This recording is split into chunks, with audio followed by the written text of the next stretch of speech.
10 साल से परीक्षाएं नहीं हो रही थी, परमानेंट वीसी नहीं आ रहे थे, वाइस चांसलर यहाँ चैम्बर में नहीं बैठ रहे थे, पुलिस फोर्स के साथ आते थे। 3 साल हो गए आपको आए हुए यहाँ पर, क्या काम किया 3 साल में आपने जरा बताइए। आर्टिफिशियल इंटेलिजेंस को इस बृहत रूप से मगध विश्वविद्यालय ने अंगीकार किया है। विश्वविद्यालय दौड़ चुका है, अब आगे बढ़ेगा, नया नेतृत्व तय करेगा और ईश्वर की नियति जो होगा सो देखा जाएगा। 3 साल के अंदर कोई भी निगेटिव न्यूज नहीं आया मगध विश्वविद्यालय के खिलाफ। ये एक बहुत बड़ी उपलब्धि है, तो सच छुपाए छुप नहीं सकता है। नमस्कार, स्वराज पोस्ट में आपका स्वागत है। मैं कन्हैया भेलारी और मेरे बगल में बाईं तरफ बैठे हैं एसपी शाही। एसपी शाही मगध विश्वविद्यालय के वाइस चांसलर हैं, कुलपति हैं। पहले उप कुलपति कहते थे हम लोग, अब कुलपति कहते हैं। जी। अमेंडमेंट हो गई बा। खैर, आज हम इनसे बात करेंगे। बड़ा नामी आदमी है, नामी गिरामी कहल जाला। भोजपुरी भी बोलते हैं, अंग्रेजी भी बोलते हैं, हिंदी भी बोलते हैं। भोजपुरी हिंदी में हम बतियाए। रहने वाले ये मैरवा एक जगह है सिवान जिला में, वहाँ के, लेकिन जहाँ भी रहते हैं, वाइस चांसलर हो, प्रिंसिपल हो, वहाँ अपनी छाप ये छोड़ जाते हैं। इनके जाने के बाद भी लोग याद करते हैं। और सबसे बड़ी बात कि कोई ज्यादा बढ़िया काम करता है तो जब जाता है तो रोने भी लगते हैं, रोकने के लिए प्रयास भी करते हैं, लेकिन मजबूरी है, जहां सरकार भेजेगी जाना ही पड़ता है। आज हम इनसे बात करेंगे। आज दीक्षांत समारोह था मगध विश्वविद्यालय, मगध यूनिवर्सिटी में, जिसमें चांसलर भी आए थे। ये 10 साल के बाद ही होता। काहे 10 साल के बाद ये भी मैं इनसे पूछूंगा। बोध गया भगवान बुद्ध की धरती है, जहां उनको ज्ञान की प्राप्ति होती है, तो हम भी थोड़ा सा ज्ञान लें कि क्या आखिर इनमें ऐसा है कि जहां जाते हैं लोग इनसे कटहर के लाशा की तरफ प्यार करने लगते हैं। तो ये क्या बात है ऐसा? तो सबसे पहले एसपी साहब जी, मैं आपका स्वराज पोस्ट में स्वागत करता हूँ। जी धन्यवाद। आज दीक्षांत समारोह था 10 साल के बाद। क्यों 10 साल के बाद? बहुत दिनों से परीक्षाएं नहीं हुई थी, छात्र रोड पर थे, बड़ी अराजकता की स्थिति थी।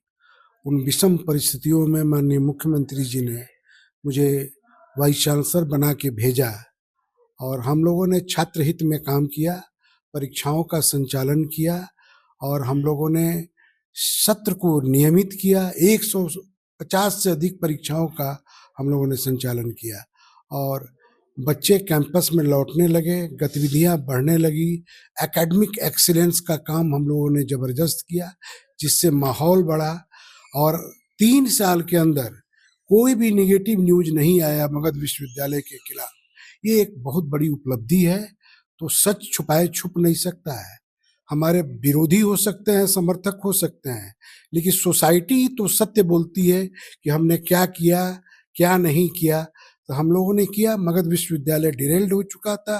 हम लोगों ने अपने तमाम शिक्षकों, कर्मचारियों, छात्रों के बदौलत और खास करके माननीय मुख्यमंत्री जी के समर्थन के बल पर हम लोगों ने मगध विश्वविद्यालय की पुरानी वैभव गाथा को लौटाने का प्रयास किया है। नहीं, हम अभी भी कन्विंस नहीं हो क्या कि 10 साल बाद का है।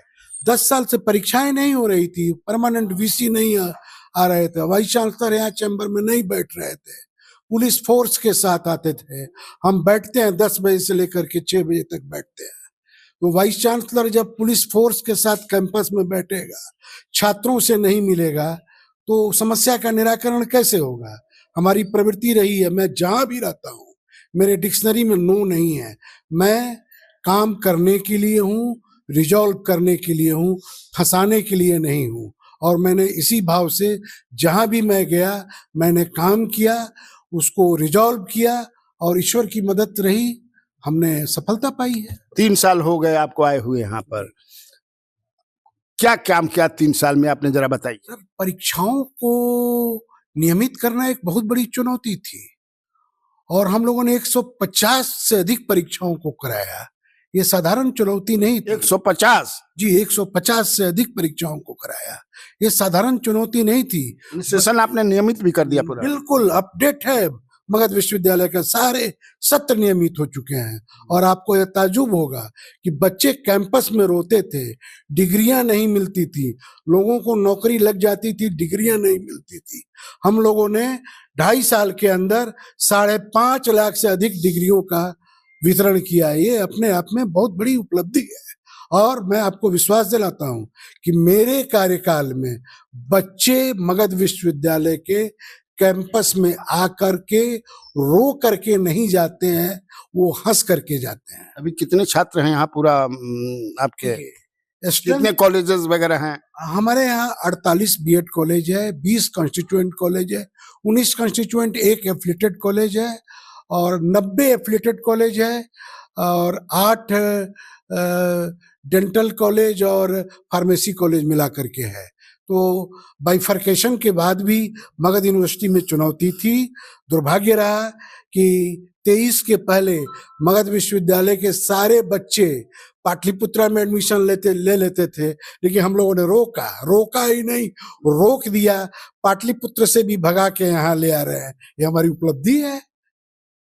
नहीं, लेकिन कभी कभी मैं अखबारों में पढ़ता हूँ कि आप लोगों जो वाइस चांसलर हैं उन्हें फाइनेंशियल प्रॉब्लम का सामना करना पड़ता है। बिल्कुल, तनख्वाह तो अब इधर शुरू हुआ है पिछले महीने से, लेकिन दुर्भाग्य है कि सरकार सिर्फ वेतन देती है शिक्षकों को और कर्मचारियों को, और बाकी रख रखाव के लिए सरकार से अनुदान नहीं प्राप्त होता है। इसलिए खास करके महिलाओं का फीस हम लोग नहीं लेते हैं, SC ST का फीस नहीं लेते हैं। तो दिक्कत तो है। हम लोगों ने कई बार सरकार के संज्ञान में लाया है और कोशिश कर रहे हैं सरकार से मिलजुल करके इस समस्या का भी समाधान हम लोग जरूर निकालेंगे। हरिवंश जी आए थे आपके इस जलसे में आज कार्यक्रम में, उन्होंने AI पर कुछ बताया, क्या है जरा वो आपको फंड भी दिया तो जरा बताइए हमारे व्यूवर्स को। आप जानते हैं कन्हैया भेलारी, आप जिस स्टाइल में बोलते हैं आर्टिफिशियल इंटेलिजेंस, आपसे भी ज्यादा बढ़िया स्टाइल में बोलेगा, यही आर्टिफिशियल इंटेलिजेंस है। और 2 साल पहले स्थापना दिवस में और बिना मांगे हुए हरिवंश जी आए थे और उन्होंने 20 करोड़ दिया। हाँ, लेकिन 20 करोड़ दिया और उन्होंने कहा इस विश्वविद्यालय को बाबू सत्येंद्र नारायण सिंह ने बनाया था और उनके नाम पर इस यूनिवर्सिटी का दुर्भाग्य रहा कि कुछ नहीं है। तो वैसे महान व्यक्तित्व को याद करने के लिए मेरा आग्रह है और मेरी इच्छा है कि उसका नाम सत्येंद्र नारायण सिन्हा आर्टिफिशियल इंटेलिजेंस केंद्र रखा जाए। तो हम लोगों ने इस सुझाव को सहर्ष माना और आज NBCC को हम लोगों ने काम सौंप दिया है।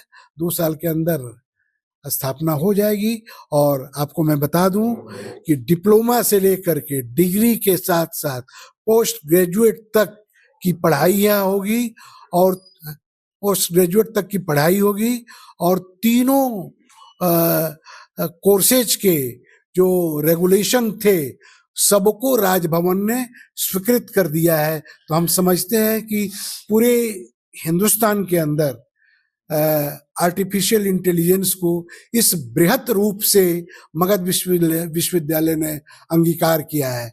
और खास करके आप जानते हैं कि हमारा स्टेट पिछड़ा इलाका है, गरीब बच्चे हैं और गरीब बच्चों की सहूलियत का भी हम लोगों ने ख्याल किया है और कम दर पर सबसे कम पैसे में यहाँ पर पढ़ाई का प्रावधान रखा गया है। तो मुझे लगता है कि बिहार में जितने भी विश्वविद्यालय हैं ये पहला विश्वविद्यालय है जहां AI का इस तरह से, देखिए कहीं कहीं सुनने को मिलता है कि AI की पढ़ाई होगी, जस्ट कैजुअल एक कोर्स 6 महीने साल भर का।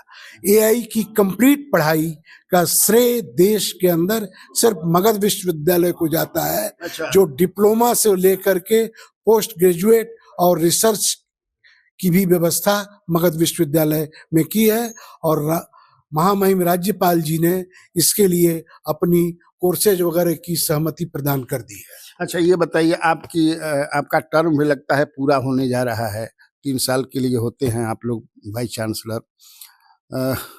ऐसा क्या है जो मतलब कि आप चाहते थे और पूरा नहीं हो पाया और उसको करना है? देखिए 2 साल तो समझने में लगता है, तीसरा साल जाने में लग जाता है, बोरिया बिस्तर बांधने में।